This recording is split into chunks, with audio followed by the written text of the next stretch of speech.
45 50 256. اوکی بس یه ماشین داریم جلو. اوکی من دستمو صفر گرفتم. 256. امروز براتون یه ماشین از دل ژاپن آوردیم. کونیچیوا. این کلاگیس من کو.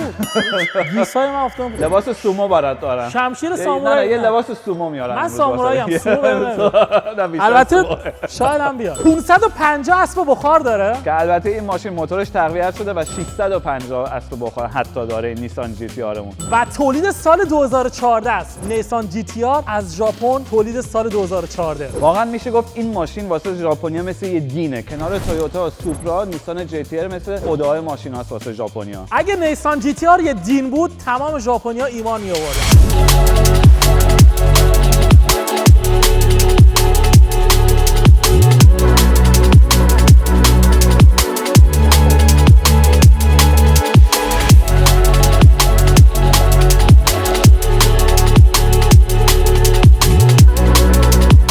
تو الان فقط ماشین آلمانی و چه میدونم کشورهای دیگر رو تست می‌کردیم، ایتالیایی، ولی امروز انگلیسی هم تست کردیم. امروز داریم میریم خاور دور، درسته؟ آفرین، داریم میریم به اون دورا تو معبد این سامورایی‌ها. سامورایی معبد داشتن؟ حتما داشتن، اگه تو بگی حتما داشتن. ولی من موهام یه ذره بلندتر کنم میشم سامورایی. کجا تو؟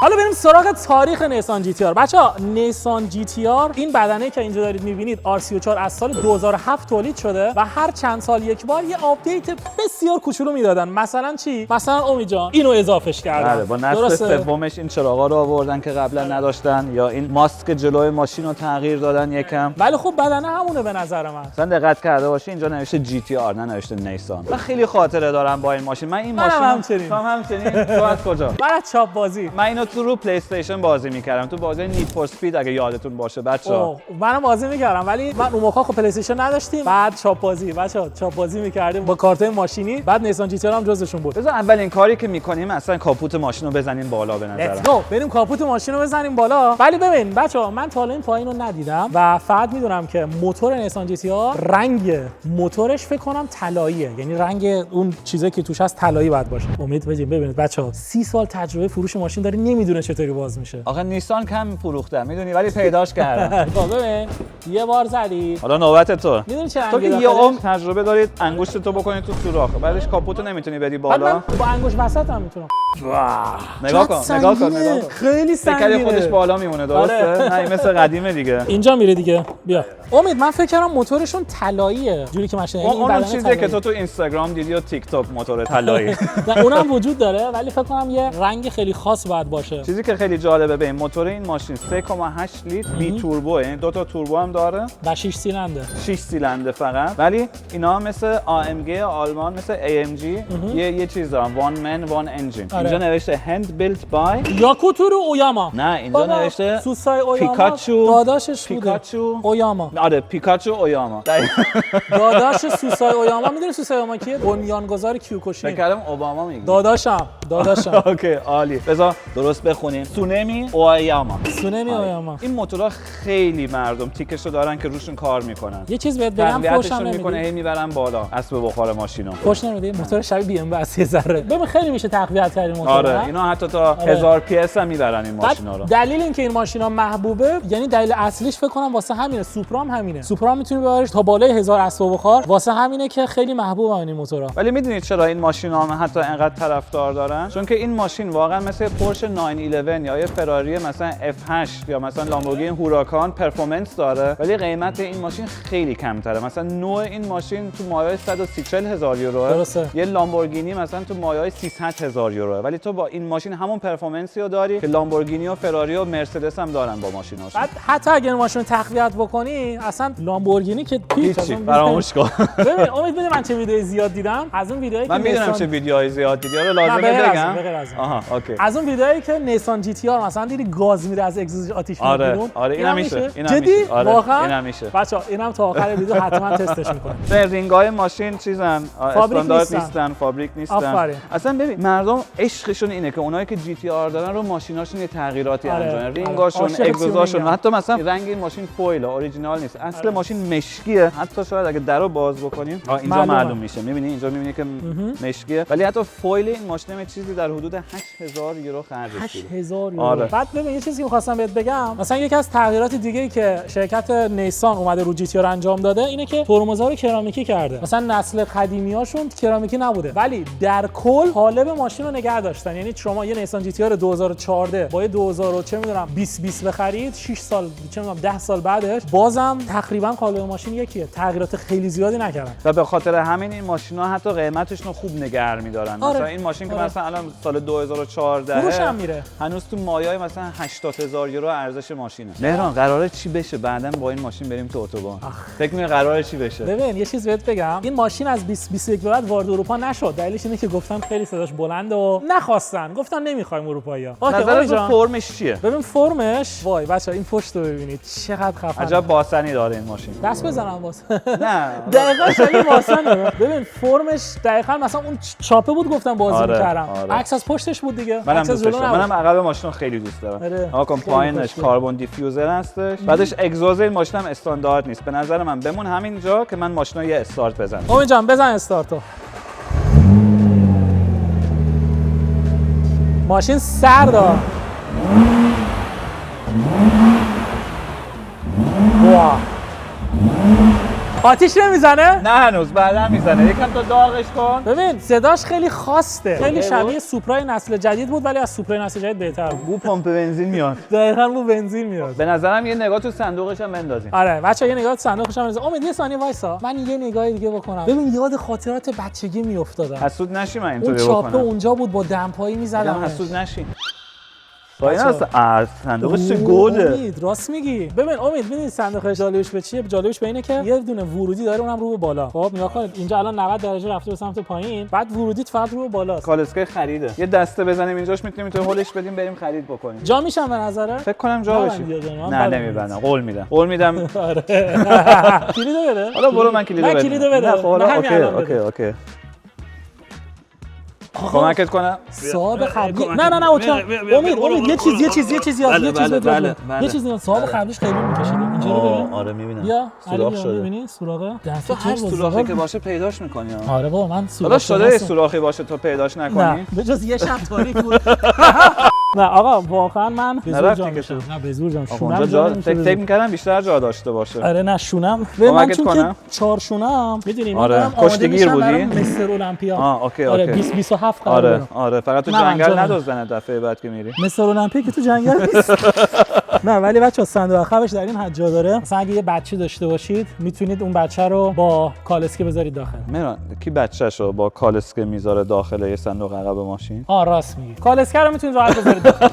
مهران جان وقت از دست ندیم. من واقعا ذوقشو دارم که امروز سوار این ماشین بشیم بندازیمش تو خیابون. قبل از اینکه بندازیمش تو خیابون اول بریم عقبش رو تست کنیم. هم جلو هم عقب. ببین خب بچه‌ها عقبش با تو جلوش با من. اوکی تمام شد رفت. بچه‌ها اول از همه داخل ماشین این شکلیه. قشنگ معلومه دیزاینش مال سال 2014 است. حتی قدیمی‌تر. ولی خیلی خفنه. جزو اندک ماشیناییه که مثلا دیزاینش اینجوریه ولی من خیلی دوستش دارم. میدونید دیزاین این ماشین از کجاست؟ مثلا تو ماشین و اینا از بازه پلی استیشنه. آفرین. دیزاینش واقعا از سونی داده شده. آره راست میگه خیلی شبیه. ببین اول از همه بیا من صندلی تنظیم میکنم. تو بشین عقب. نه اوکی. امید اینجا رو ببین. حالا کسی عقبش اصلا جا نداره اینجا. اوه به زور برو دیگه. مواظب باش مواظب ژاپنیا اینقدر کوچیکه. مواظب زانوت باش. آو بذار صندلی من ببرم یکم عقب مثلا اونطوری که باید معمولا. نه بس آجی نه له شدم واقعا له شدم امید له شدم نکن له شدم خوف شد دانم. خب به نظر من ویدیو بدون مهران ادامه بدیم بچه‌ها. یکم آرومتر میشه الان ویدیو. داره در میاد. بذار تا دعوا نشده کمکش کنم. ببخشید اصلا یادم رفت تو ماشین بود یا. خب بچه‌ها این ماشین 2 نفره است. بی خود ببین. چرمش انقدر نوعه فکر نمی‌کنم تا با کسی اون عقب نشسته باشه.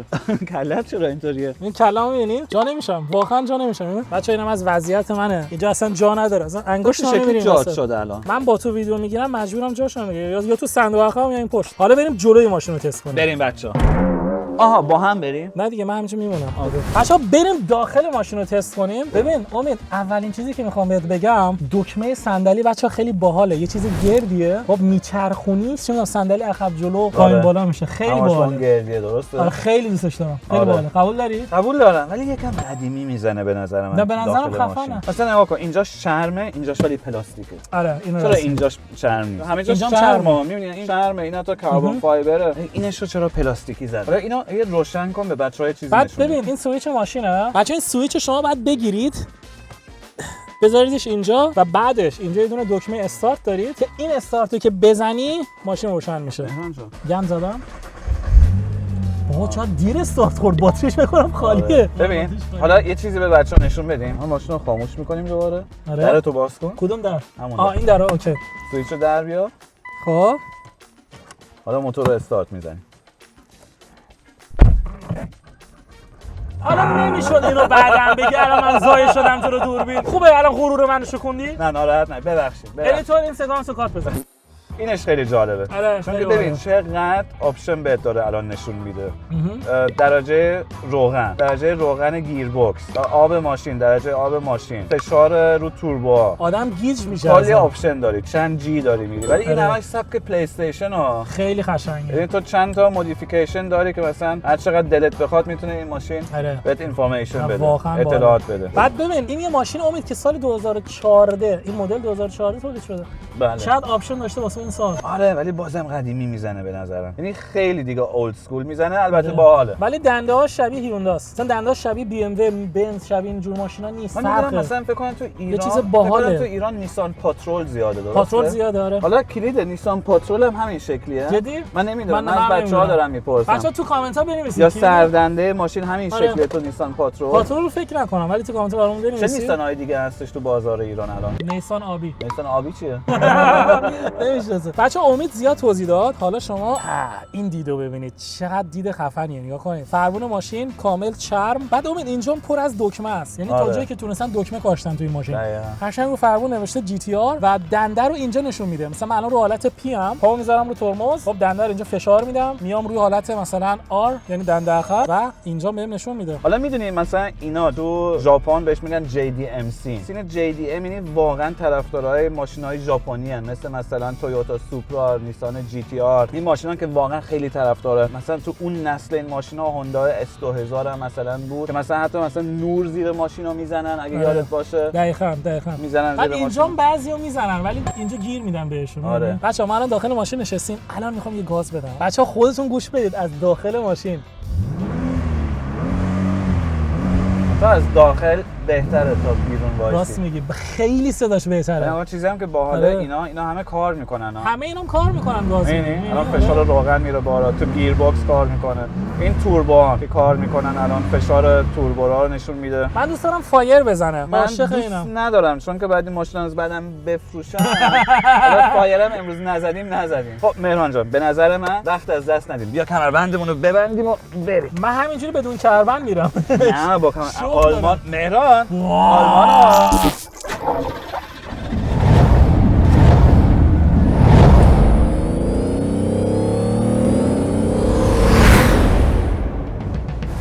امید جان را بیافتیم ها. آره بچه‌ها استارت طلایی رو دوباره بزنیم. ببین خیلی باحاله. بعد ببین بیشتر حس اون ماشین آمریکایی رو بهم دست میده. صدا دوج میده بیشتر. دو تا ماشین هست اتفاقا که مثلا تو سوپرکارا خب تو مایه‌های $100,000 یا $100,000 هن، ولی مثلا با ماشین‌های 200-300,000 یورویی مثلا فراری و لامبورگینی میتونن رقابت بکنن. یکیشون نیسان جی تی آر. اگه گفتی اون یکیش چیه؟ آمریکاییه. فکر کنم دوج بعد باشه. کوروت. اصلا فکرشو نمی‌کردم. کوروت ها مثل جی تی آر هن. مثلا تو مایه‌های $100,000 هستن ولی پرفورمنس مثلا یه ماشین 200-300,000 تایی دارن. ولی خب کیفیتشون پایین‌تره. مثلا از تو نگاه می‌کنی پلاستیکیه، خیلی چیزاش دیزاینش ماشین انقدر خفن نیستش مثل فراری یا لامبورگینی. بچه‌ها من الان یه ذره از نمایشگاه من بیرون، ببین ماشین فرمونش سفته، قشنگ داری احساس می‌کنی که تو کف خیابونی، تمام دست اندازه‌ای که روش داریم میزنیم کلا داره ما رو تکون میده، قشنگ داریم همه رو حس می‌کنیم. از زیر حس می‌کنی درسته؟ یعنی هم از زیر حس می‌کنی هم از پشت. آقا بریم ماشین رو بنازیم تو اتوبان. امید اتوبان فکر نکنم خلوت باشه. مگه معمولا من اول نیستم همیشه که میرونه بعد توی. چرا یهو تو نشستی پشت فرمان گاز رو؟ نمیتونستم تحمل کنم. خداییش نمیتونستم. خداییش دوست داشتم هر چه سریعتر ماشین رو تست کنم. اوکی بچه‌ها الان اومدیم توی اتوبان، سرعت ما 110 کیلومتره. واقعا آدم احساس قدرت بهش دست میده. ولی بازم بهت میگم رانندگی باش کردن یه ذره سخته. میبینی کیلومتر ماشین مثلا چقدر قدیمی میزنه؟ آره قدیمیه. خیلی اولد اسکوله. دقیقاً. بعدش دور موتور رو انداختن وسط، سرعت رو سمت چپ بهت نشون میده. به چقدر سرعت میره؟ 340 نوشته. تا شاید میره به نظر 300 میره رو. 300 راحت. 310 میره. حالا ببین تو چقدر میری. بعد اینو میخوام بهت بگم که ماشین خشنیه. اصلا ماشینی نیست که باش نرم برخورد بکنی. نه باید باش خیلی خشن. آفرین.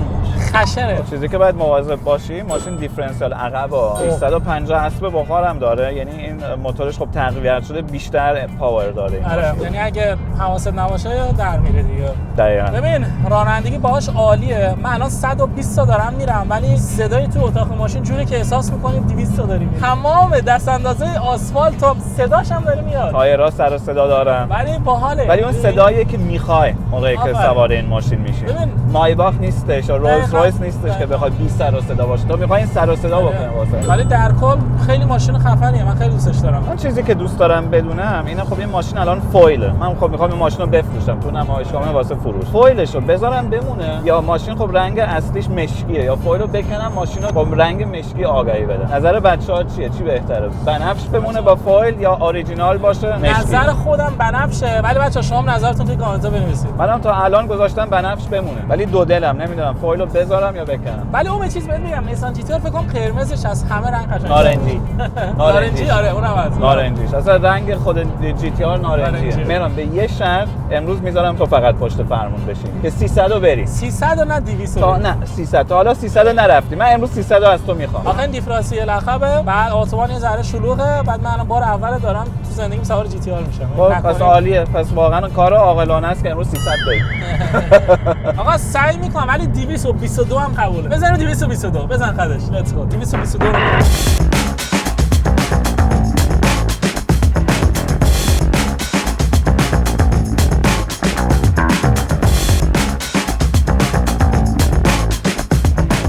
شما الان بغل اتوبان نگه داشتیم که 0 تا 100 ماشین رو تست کنیم و یه چیز خیلی جالب دیدیم. امید جان سمت راست تو ببین. یه زانتیاس. آره. همش هم زنگ زده. من فکرم که اوراقش کردن اینجا ماشین. خودتون ببینید چقدر خفنه. نیسان جی تی آر در کنار زانتیا. دم تایرشو ببین چقدر زنگ زده. آره وای کامل اینجا اصلا سرویس شده دیگه. میکنه دست بزنی میکنه. از جلو هم ببینیدش بچه‌ها. این تصویر دیگه فکر کنم تو زندگیتون هیچ وقت نبینید. خب امید جان زانتیام دیدیم. ببین کربندو بزن. کربندو زدم آره. دو بارم بزن. مثلا به نظر من سری بعد می‌خواستی با من ماشین سواری کنی یه کربن اضافه هم سفارش بده بزن. فقط مهران جان الان گاز که میدی واقعا مواظب باش. پشت ماشین نره. دیفرنسیال عقبین 650 اسب بخور همش دو تا تایر 300 تا بریم دیگه. خب اون فرق میکنه از اون موقعی که مثلا از 0 تا 100 بخوای بریم. من کاری ندارم. چون که مثلا 200 ماشین بره بعد گازش بدی دیگه عقب ماشین ویل اسپین نداره یعنی که تایراش بچرخه. اصلا حرفم واسه تو فرق نکنه درسته؟ نه اصلا گوش ندادم. چی گفتی؟ بچه‌ها بذاریم اتوبان خلوت بشه یه ذره. خب امید آماده ای که 1 2 واسه 3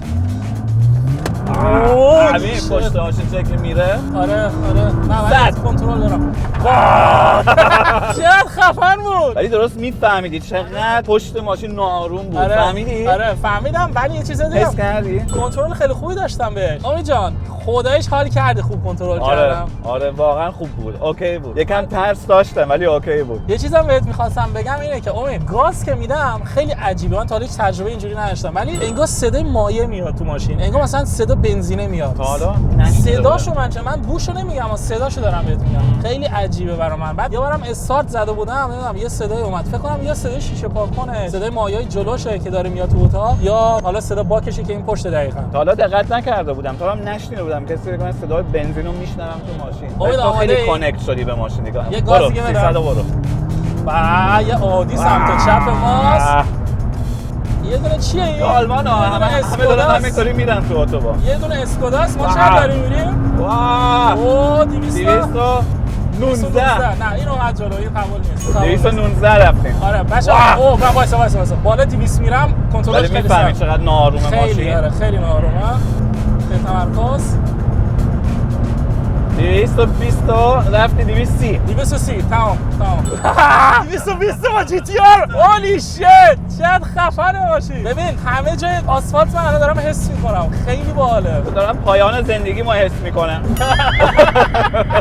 می‌خواستی 300 تا برم 300 تا رو؟ نه نرو 250 برو. 250 واسه الان 230 ببینم چی میشه. اوکی 230 نه یه ماشین اومد جلومون. ترمزاش چطوره؟ ترمزاش بد نیست. الان که اومد تست کردم. یه ماشین اومد جلومون. ببین امید ولی حال کردی. یه دونه عادی با یه دونه اسکودا داشتن کورس می‌ذاشتن. یه جی تی آر سمت راست تا اینا رو دید. آره یهو گاز زد رسید بهشون. بعد حتی در حدی که مجبور شدیم ترمز بزنیم چون سرعتشون پایین بود. الان میتونی بری. الان دیگه آزاده. هر چی رفتی. الان ببند. 240 45 50 256 برو. یه ماشین داریم جلو. اوکی. من دستمو همین صفر گرفتم. 256. امید زندگی هر دو تامون تو دست منه. با اون سرعت خوب. با اون سرعت یه ذره فرمان تکون بدم ماشین رفته. تمومی. ماشین خیلی ناآرومه. خیلی قشنگ من حسش کردم. واسه همین دیگه بیشتر نرفتم. میتونستم بیشتر رفتم. حالا یه شیطونی هستش تو خودت که مثلا بگه میرون دوباره برو یا آره ولی خیلی با احتیاط اون شیطونه. مثلا الان من به شما 300 تا دوست ندارم برم ولی 250 تا شاید دوباره برم چون یه بار رفتم ولی ماکسیمم 260 تا کم باشه 250 داشتم میرفتم. این فرمون که تو دست من بود فرمون صاف بود محکم گرفته بودم ولی باز ماشین احساس کردم یه لحظه داشت میرفت. ولی میدونید چیه من الان دارم فکرشو میکنم ماشین خیلی خطرناکه. این ماشینا با 70 80 هزار یورو جوونا میتونن بخرن. 200 300 400 هزار تا نیستش که مثلا اوت اف ریچ باشه طرف ندونه پرداخت بکنه ماشینا. ولی الان هم دیدیم که چقدر خطرناکه این ماشین در حال روندن. یعنی واقعا ریسکیه. مثلا جوونا پشت فرمون این ماشین که میشینن این واقعا باید با احتیاط بدون. حرفتو کاملا قبول دارم 100% چون که واقعا ببین اینقدر صدای ماشین خفنه اینقدر رانندگی کردن باهاش خفنه. من احساس کردم مثلا تو لامبو نشستم همچین احساسی بهم دست داد. خب بعد آدم جوگیر میشه اتوماتیک دیگه. بعد اگه من ولم می‌کردی 400 تا میرفت. من دوستا من یه نگاه به جی پی اسش هم بندازیم. ببین مپش چقدر اولد اسکوله. دقیقاً شبیه جی تی ایه. آره مپ جی تی ایه واقعا. هولی شیت. چطور بود ماشین آرزوات؟ با اینکه این همه ماشین گرون اینجا دارم تو بیشترین ذوق واسه این ماشین داشتی. خداییش ببین قبل از این ماشین چی تست کردیم؟ لامبورگینی اوروس، کالینن، خیلی ماشین تست پروسانگ همون پشته. 800,000 یورو پول اینه. این 80,000 یورو. دقیقاً 10 برابر. 10 برابر گرونتره. بعد مایباخ تست کردیم. این ماشین منو از همه بیشتر ارضا کرد. من اگه جای تو بودم ماشین دوم اینو برمی‌داشتم. آره گگایی که مثلا عصبانی می‌شدم میرفتم تو اتاق خودمو می‌کشتم. ببین مرگ با این خیلی حال میده. نه اگه بخوام خودمو بکشم توی ماشین کم بیشتر کلاس می‌ذارم. یه رولز رایس، فراری، لامبورگینی، شاید بوگاتی. خب امید جان یه سوال ازدم. اول از همه این ماشین قیمت خریدش گفتی 140,000 تا بوده. نوعش 140,000. بیسیک. بیا راجع به خرج ماهانش، مصرف بنزین و تمام خرجایی که آدم باید بابت این ماشین ماهانه انجام بده صحبت کنیم. بیمش گرونه. اگه بیمه فول بخوای واسه این ماشین ببندی چرا گرونه؟ 650 تا بخوره دیگه. آره نه اصلا بیشتر جوونا سوار این ماشین میشن چون که تو آلمان فقط به اسب بخور و قیمت ماشین بیمه نیستش. به اینم هستش که کی سوار این ماشینا بیشتر میشه. خب چون که بیشتر جوونا سوار میشن و گفتم بهت خیلی خطرناکه بیمش خیلی گرونه. مثلا توی آلمان گرونه. آره تو آلمان مثلا بیمه فول سالی حتما راحت 6-7,000 یورو. مثلا به اندازه یه فراری پول بیمه اینو میدی. یعنی تقریبا ماهی چقدر؟ ماهی 500 یورو پول بیمش. بنزین به نظر چقدر مصرف؟ 120 تا. اوکی یعنی 100 کیلومتر بخوای بری 20 لیتر بنزین توی آلمان لیتر بنزین تقریبا 2 یورو میشه 40 یورو. آره 40 یورو بابت 100 کیلومتر باهاش بری یعنی 400 یورو. 400 یورو بابت 1000 کیلومتر. و دیگه چه خرجی داره؟ افت قیمتش چطوره؟ افت قیمتش از الان به بعد دیگه اوکیه. یعنی ماشین تو 10 سال چیزی در حدود 60000 یورو افت قیمت داشته. الان به بعد شاید سالی 5000 یورو افت قیمتش باشه. یعنی ماهی 400 یورو بده. ماهی 400 تا. اوکی بیمه 500 تا 400 تا افت قیمت به علاوه پول بنزین که شما خودتون حساب کنید. یه سالی 2000 تا واسه سرویس ماشین و تایر و اینا هم بذار. آره سالی 2000 تا هم سرویس. بعد در صورتی که دست دوم بخری. اگه نو بخری چی؟ 140 تا. اون دیگه قشنگ. اون دیگه افت قیمتش زیاده. مثلا تو سال تو یه سال اول همیشه دست کم 20% افت قیمت داری تو ماشین. دیگه خودتون حساب کنید دیگه چقدر میشه. امید دمت گرم. قربونت. من دیگه میرم با این ماشین. باشه میشه خوش برم؟ بگذره. میشه آره برم؟ بابا قابل نداره. از ساعتت هم ارزون‌تره. ولی به شرط اینکه دفعه دیگه ژاپنی با من حرف بزنی. قبولا. بای.